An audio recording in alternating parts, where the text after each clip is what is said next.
Hello?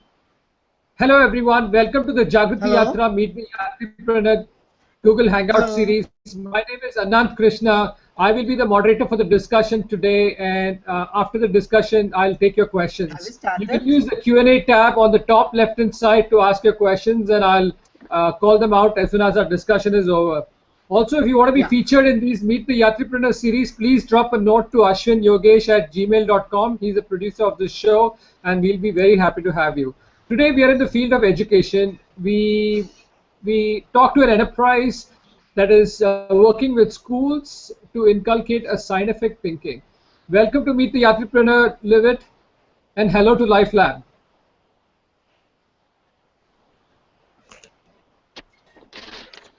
Livit, welcome. Yeah. Sorry, can you Tell repeat us, the question? tell us, give us an intro about Life Lab. Okay. So the life is an acronym for learning is fun and experiential.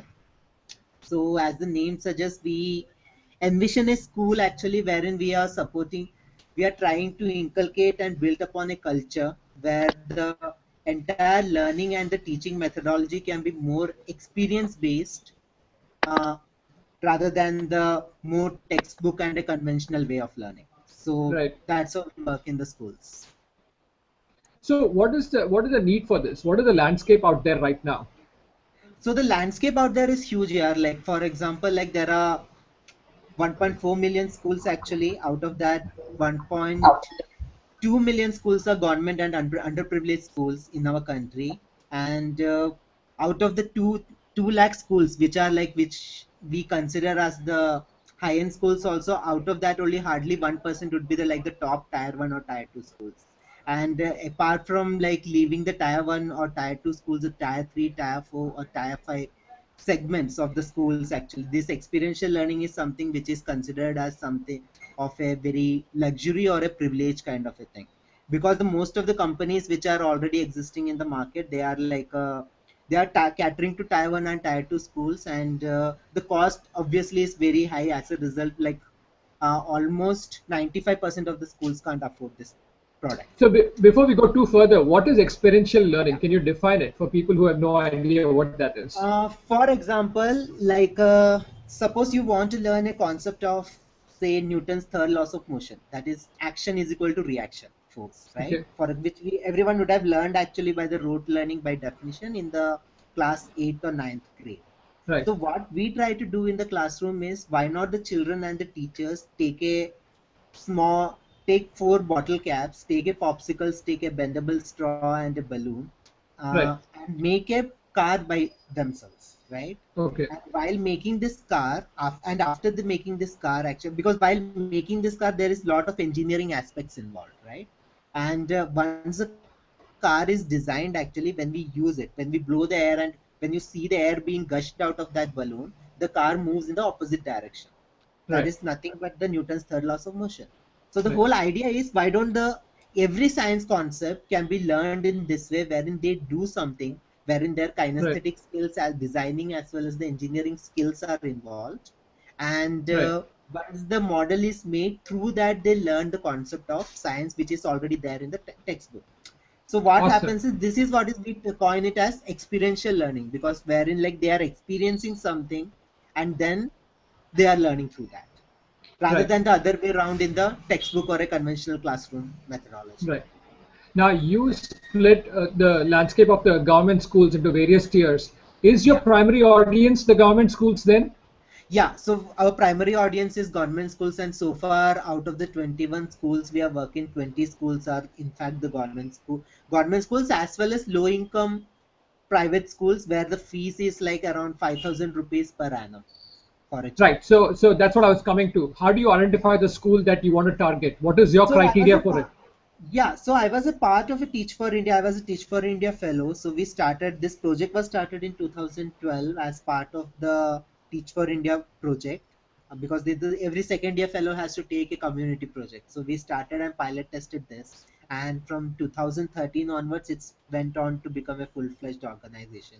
So being coming from a Teach for India network, Teach for India itself is working in over 42 schools in the Pune landscape, and throughout the country around 200 schools. So identifying the schools was not something that kind of a problem as such for us. Though, so Right. the strategy was obviously it started off as a very in a non-strategic way to go into the schools where some NGOs are working in some capacity. But now we have included that of identifying the schools as part of a strategy wherein at least we are identifying those schools where at least in some capacity some one or two NGOs are working, so that Right. don't need to invest too much time in the relationship as well as the trust building, and we can So give us a straightaway couple go of and start. specific criteria. Give us a couple of specific criteria that you look for in a school to get into. So the specific criteria is, one is obviously the underprivileged schools, that is the government or the low income private schools, and the Uh-huh. second is like we need some kind of operational partners over there who are Okay. working. It might not need be like some NGOs who are just working in the education field. It can be based in the environment or the health or something, but we would like to collaborate with some NGO and then go for the schools actually.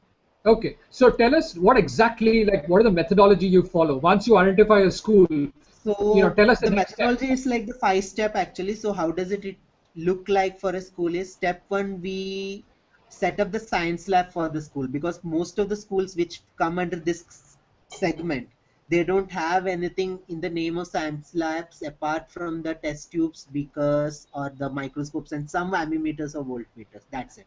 And we feel that in order to engage and create a culture of experiential learning in the classrooms, you need more than that stuff. So we set up a lab actually, which is like an upgradation of the existing lab, which is thematically designed.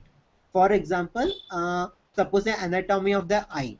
So this anatomy of the eye actually looks like something using a like a piggy bank. We have just put in some convex lens as well as a screen.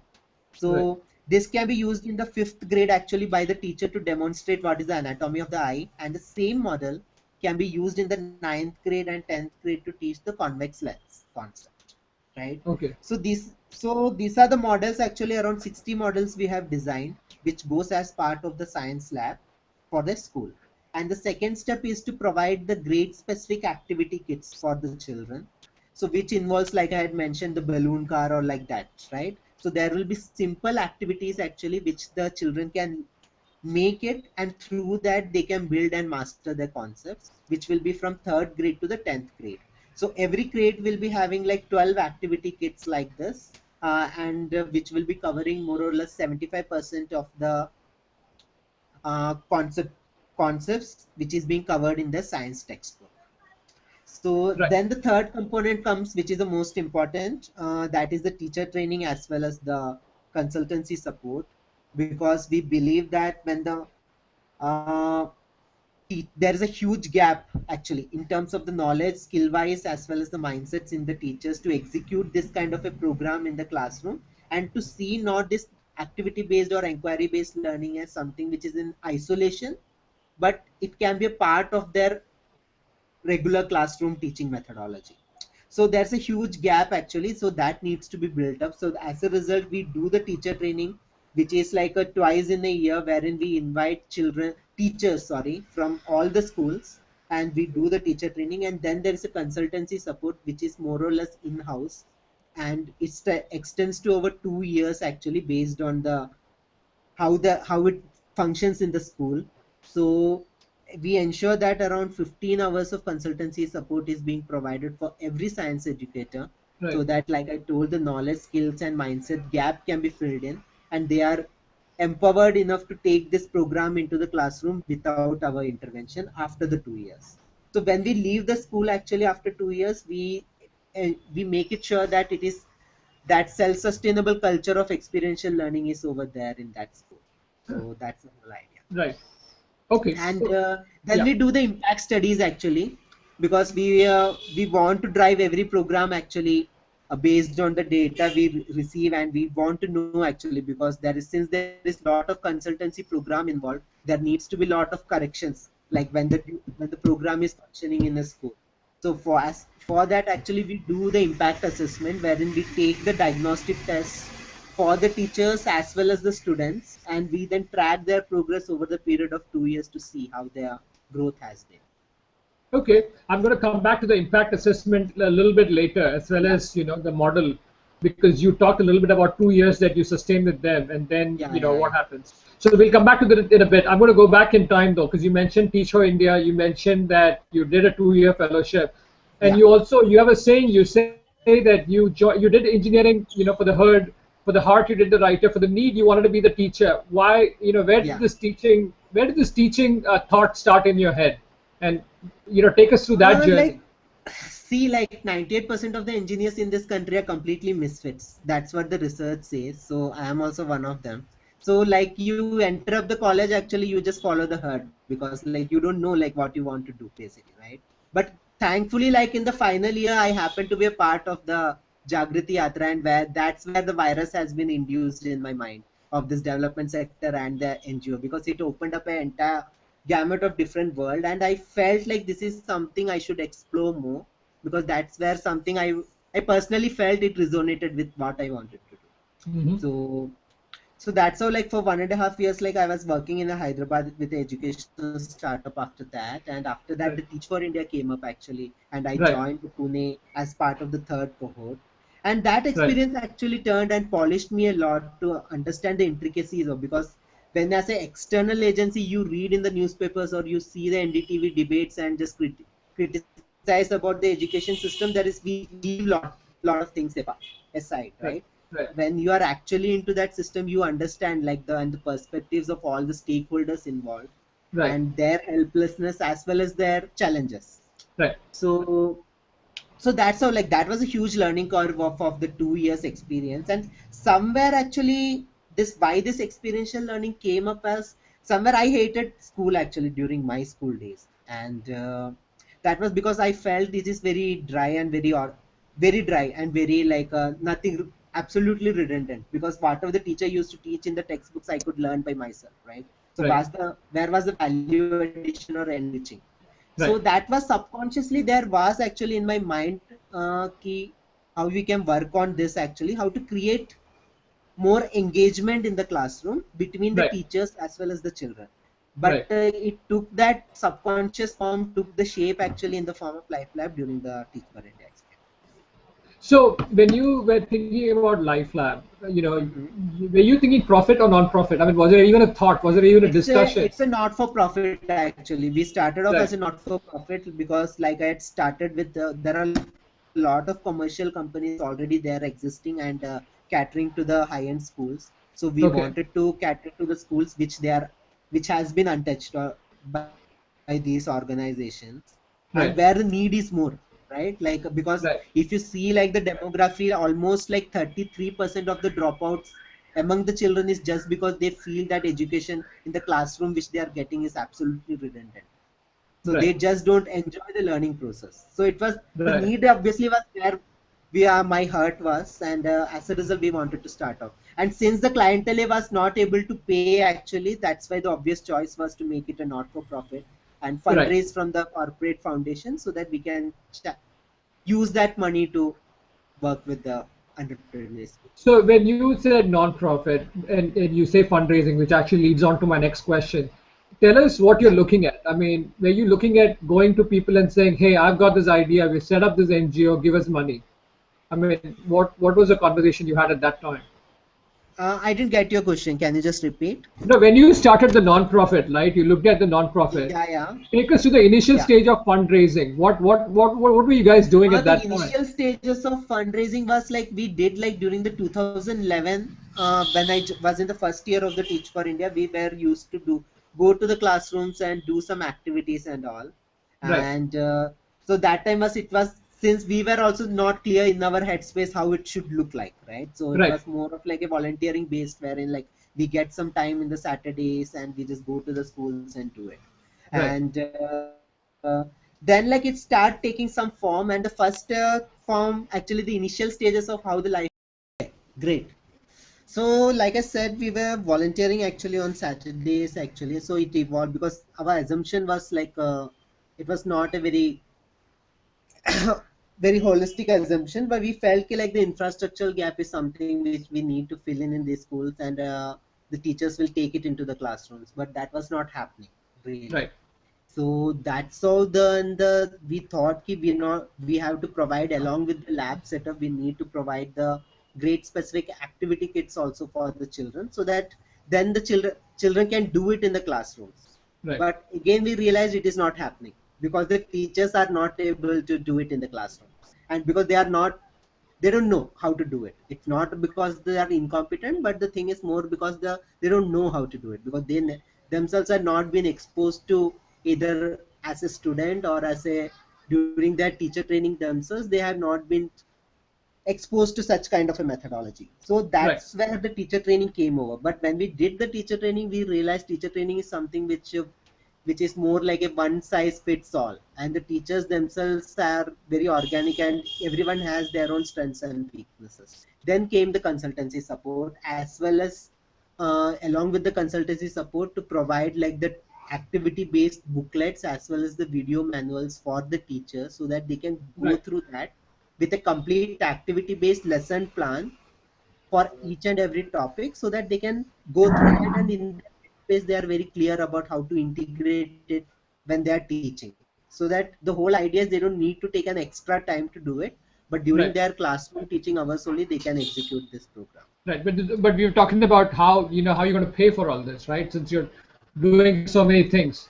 Yeah, so the Unlimited India, supported, like I told, like the as a level 1 investee, they gave the support during the 2011, 2012, 2013, and Hmm. then we won a Hewlett Packard Educational Innovation Fund for India award. It was a national level Right. actually competition, wherein Right.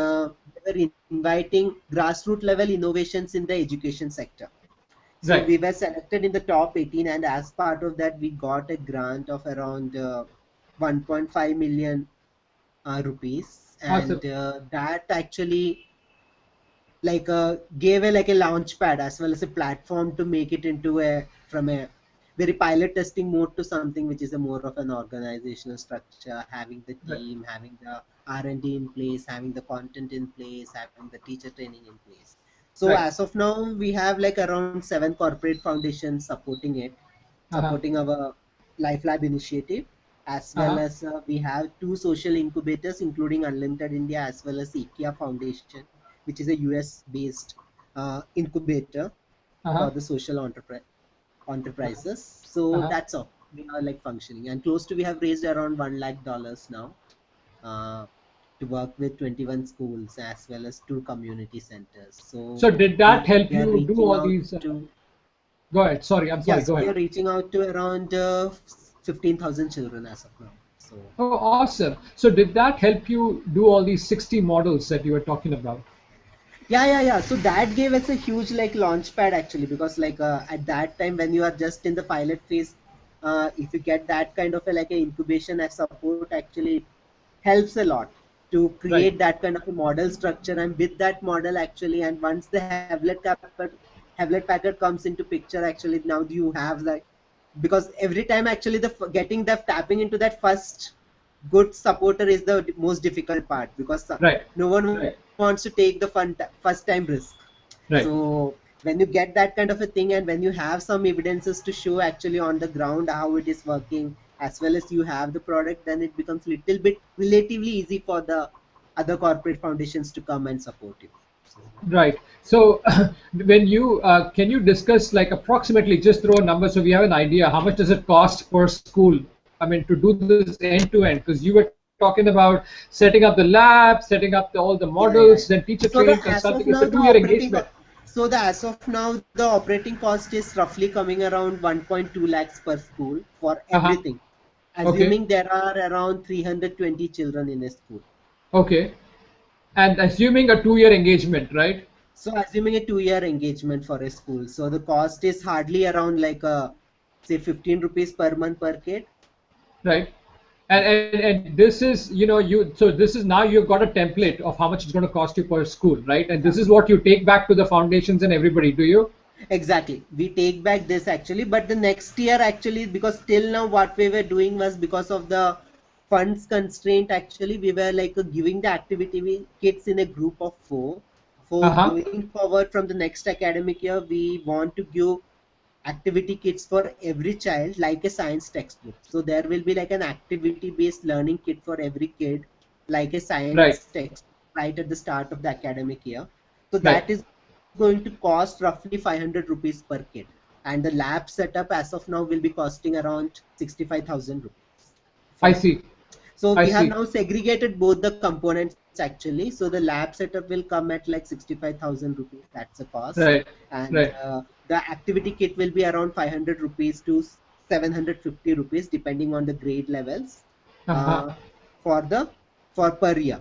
And Right. the teacher training, consultancy support, and impact assessment, everything will be revolving around that. So that will And this be is anyhow doing it. and this includes manpower cost, everything, salaries, Yeah, whatever, yeah, everything. yeah, yeah, yeah. That's Awesome. including everything. Awesome. Looks like you've And standardized now it, and it like makes it. Yeah. yeah, and now for going forward actually we are converting, yeah, all the contents that we have developed as of now into comic booklets actually. So every child will be getting a comic booklet which Right. will be grade specific, so that reading those booklet they can master the concepts as well as do the activities, so Okay. that the classroom will be we are envisioning a classroom which will be more discussion based as well as question and answer based, rather than wherein children is learning something in the classroom, because we Right. feel that learning and acquiring knowledge is something which is so that can be done by the child itself if we provide them with an interactive medium at home itself. And the Right. classroom can be more of a collaborative experience wherein they can share their ideas, throw the questions, have a good discussion, and enrich the knowledge and Right. to a different level.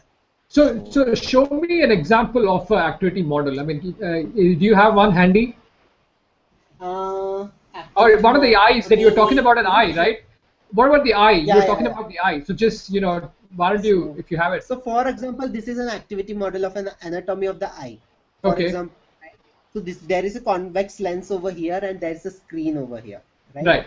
So what happens is it's a very simple thing, right? If you see through the screen, actually, what will happen is you can see all the images inverted. Right. Okay, so this is basically the functioning of the eye. Eye Right. functions Right. basically like this, wherein our Right. pupil is like a convex lens, and the Right. image that is formed on the retina is the inverted image. The Right. brain actually makes it back again Right. erect. So So this is fun. actually, in This the makes fifth, it fun. A lot of sorry, fun. It makes yeah, it a lot of fun for kids. exactly. And in the fifth grade, actually, the teachers can demonstrate this. The children can make it actually, and they can learn literally what's the anatomy of the eye. And the Right. same model and activity can be used in the ninth grade or 10th grade to teach a concept of how the convex lens actually basically functions. Fantastic. Fantastic. So you're going advanced levels with the same model. Exactly. And So, you fabricate all and this, this you is how make the it comic in-house. strips will look like. This is Oh, how the sweet. comic strips will look like. Okay. So And this all will of be the, like a one-page comic strip. okay. So wherein like the children can read this comic strip, and through this they can make the activities, and through that they can learn the concepts actually which is there in the curriculum. Right. Yeah. So, Levit, all this is in-house, right? You make the comic strips in-house, you create the models, fabricate the models in-house, do you? The comic strips we are planning to outsource. It is not yet done. It is the project it is going on as of now. So we are still not clear whether we want to build it in-house or we want to outsource it, wherein we give them the storyboarding and the content so that they can do the rest of the character, because we have already done the Right. character designing actually. So Right. we can do outsource the studio actually who can do this work for us. But Right. having said But the that, eye all you the fabricate. yeah, yeah, Right. yeah. So but having said that, all the models and activities have been developed in house. Sweet. So I'm going to switch tracks a little bit, and you talked about impact a little bit. Can you give us, very quickly, some impact criteria you have for a success of the project or for Impact something that has you been take awesome. back? Like for example, Yeah. for the teachers. Sorry. Yeah. No, for just impact criteria that you take back to the stakeholders as well. So just a couple of points on each. Couple of points on each. What we do is like we do the impact assessment both for the teachers as well as the students, right? Right. So almost what we are working with over 250 educators as of now in 21 schools and the community centers, and almost Right. 65% teachers trans have made a transition from a less conventional lesson plan to the activity based learning plans making Right. and doing and executing it in the classrooms. That's like a tremendous actually transition conversion rate Right. uh, in the education space. That is one thing, and especially for the students, actually, we do the impact assessment in a slightly different way. wherein we don't want to do it in a paper pencil and a conventional way, but Right. instead we do a design thinking assessment for them. Right. So how the design thinking assessment looks like is we give them lots of case studies and materials, Right. and they have to design and innovate and come out with a model. So Okay. that involves their teamwork, that involves their approach of problem solving, that involves their collaboration with their team, everything, as well as like the design thinking capacity of how they are innovating and coming out with the solution for that.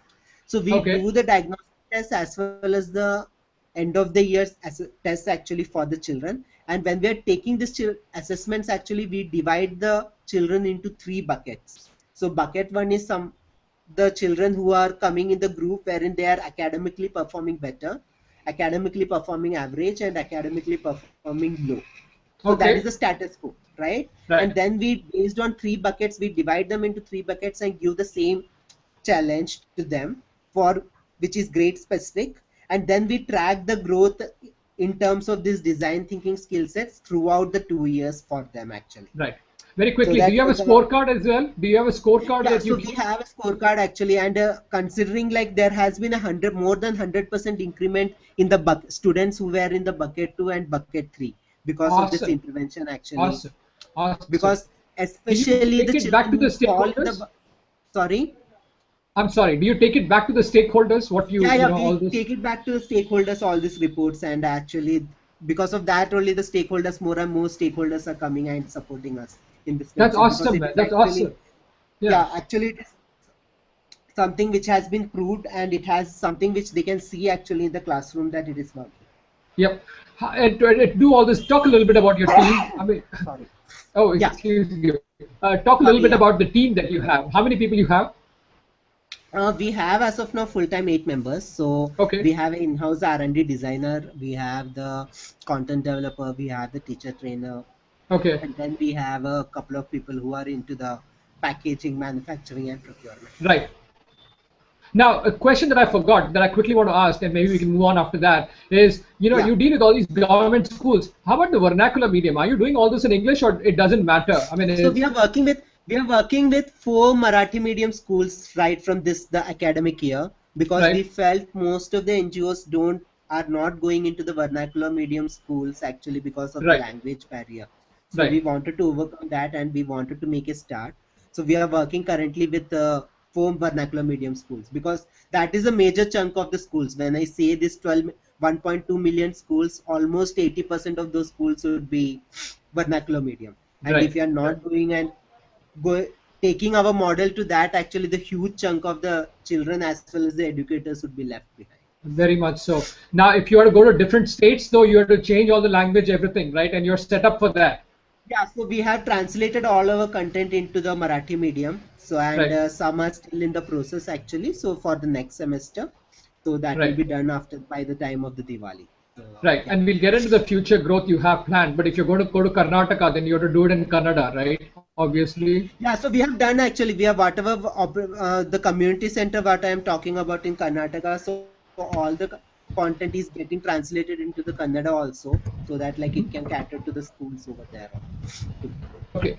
Ashwin, can you put the So slide as of up now, we just have so that? translated our content into Kannada as well as Marathi. Oh, okay. Right now you have Kannada and Marathi. Yeah. Okay. I'm just going to get Ashwin to put the slide of the future. You have a roadmap slide that I saw on your website that I felt which is pretty neat. Can you? We'll just go quickly over Yeah. it. Can you talk about it? It's up. Yeah, Yeah. it's on the screen. Cool. So so till 2000, like I told, actually ultimately we want, since our focus area is government schools and underprivileged schools, we want to work with the government, because that is where the reach as well as the sustainability is. So Right. at the end, so Right. so that's the strategy for the next 3 years, wherein we want to prove our model and validate the model at scale, so Right. that like we can take that live testimonials and our work and start initiating a dialogue with the government, so that they Right. can take it up and we can be the knowledge partners for them to take it to the most school. But Right. uh, by after between the 2017 to 2021, we want to focus more on being a R&D innovation center where we are trying to develop innovative content as well as building the capacities of different organizations, like-minded organizations, so that they can take this work actually into their own local ecosystems. Because in a country where there are 1.4 million schools, actually it will be a ridiculous thought that we would be reaching out to every school, right? So Right. we need more organizations like this, and we would be happy since we have invested a lot in terms of the human resource as well as the investments have been made. Some other organization who want to take this up, they don't need to reinvent the wheel. Since we Right. have developed the products, we have standardized it, we have piloted and validated it actually, and we have developed around 150 activities, including the content as well as the video manuals. Actually, the organizations can take that up and can work actually in their own local ecosystems. So you're looking for So partners then? At any time you're yeah, looking so for we are partners? looking for partners actually. So as of now, there are a couple of NGOs actually whom we have partnered with. Right. And going forward, actually, once this 2017, actually, once we have started, once we have worked with 100 schools, actually, we will be aggressively starting our next strategic step, wherein we will be identifying such organizations in their local communes where we can incubate them also, as well as provide them with all the knowledge resources we have developed over the last 4 years, and try to build the capacities of their team so that they can take it to their own That's schools in awesome, their man. own within the vicinity of their community, That's awesome. I hope any groups that are right? hearing this talk can contact you for that. Yeah. I'm going to shift tracks a little bit and come back to you. I mean, because I look at, there's so much talk about science, there's so much talk about rationality. Yeah, yeah. Why do you so strongly believe in it? Can you give like a couple of minutes Because on it? science, I feel, is a more of a, we are not looking this activity-based learning as a discipline, academic discipline, but we are seeing it as more as an expression in itself. And science, if you see, it is like a universal language. The nature itself is a lab, and even a kid actually, the moment he or she is born, actually he or she is experiencing all the concepts of science without naming it, obviously, right? So what we are learning it in the textbook is something which is like a majorly we are putting the nouns to it or the Right, naming to it, but we right, are actually experiencing all these things. But right, what is happening in the classroom is something which is like so monotonous and which is more like noun centric and right, concept centric mastering, which is very right, rote learning methodology. You don't need to do right, that. Already right, all these phenomena, natural phenomena, are already there in the nature, right? You just need to experience it, and that you can just articulate it in your language. So that right, was something I just wanted to focus upon, and that's why the science was an obvious first step actually towards it. But having said that, we are not limiting it to just science. So we will be expanding and extending it to math, social science, as well as the all right, language. So this comic strip is a fantastic, one. This comic strip, like I told you, it is like a integration of the science as well as the art, design, and the literacy very component much, very together, much, right? very So much, that the right, children themselves can read it, master the concepts, and go into the classrooms. very So much, that's very what we much, are looking at actually, wherein we are trying to integrate all these things. Because again, like I told, all the academic disciplines we learn, irony is we learn it in the classrooms in a very differentiated and bifurcated way. But in the right, nature, all these learnings are integrated and merged. right, So why not provide that kind of a learning to the children? very much, very much. Who are your role models, man? Who do you look up to? I didn't think of like that, yeah. Like there are Okay. many, yeah. Like nothing like. As of now, I am losing my weight, so Adnan Sami is my role model. That's funny. Well said. So it Very well changes said. actually. So yeah, I Very want to well lose said. weight, so that's what the thing is. Yeah. Awesome. So Awesome.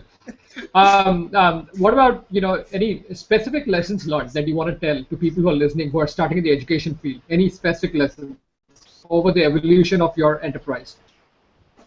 sorry, I didn't get your question. Can you repeat that? Any specific lessons that you want to tell somebody who's listening to this, through the Mm-hmm. journey of your enterprise so far? Any lessons learned? Yeah, I would definitely like to tell a couple of things. First thing is when you are at least if you have an idea, at least do a pilot testing of that before approaching any investor. or like a donor, because like the donor or the investor actually not necessarily puts their stakes or money on idea, but more than that on you as a person. So they want to know like how serious you are with the project. So that if you have at least done a pilot testing, it significantly shows the credibility that you are serious about your work. And Right. with that, actually, if you go to any donor or like the stakeholder, actually it makes much more sense, and your probability of like translating it into the support will be much more. And the Right. second thing is it's a evolutionary process. You are as good as a team as your team is, right? So start identifying people actually who can be, because you can't do everything alone. So Right. if your team is great, your product will be like eventually will come out well. So Awesome, man. Awesome. and So, yeah. for people to reach you, just quickly your email address or your website, if you want to just call out.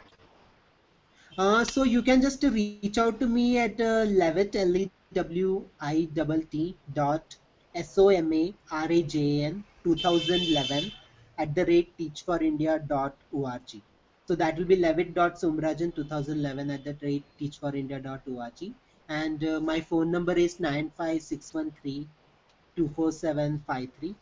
So you can reach out to me, and the website is, you can go through the website. It is www.life-lab.org. So Awesome, Levitt. Awesome. Thank you yeah, so much. We wish you thank and you so Life Lab the much. best. We'll Thank come you back so to you next much. year again and hear your journey from now on. Wish you the Yeah. best. Bye. Take care. Bye. Bye. Yeah.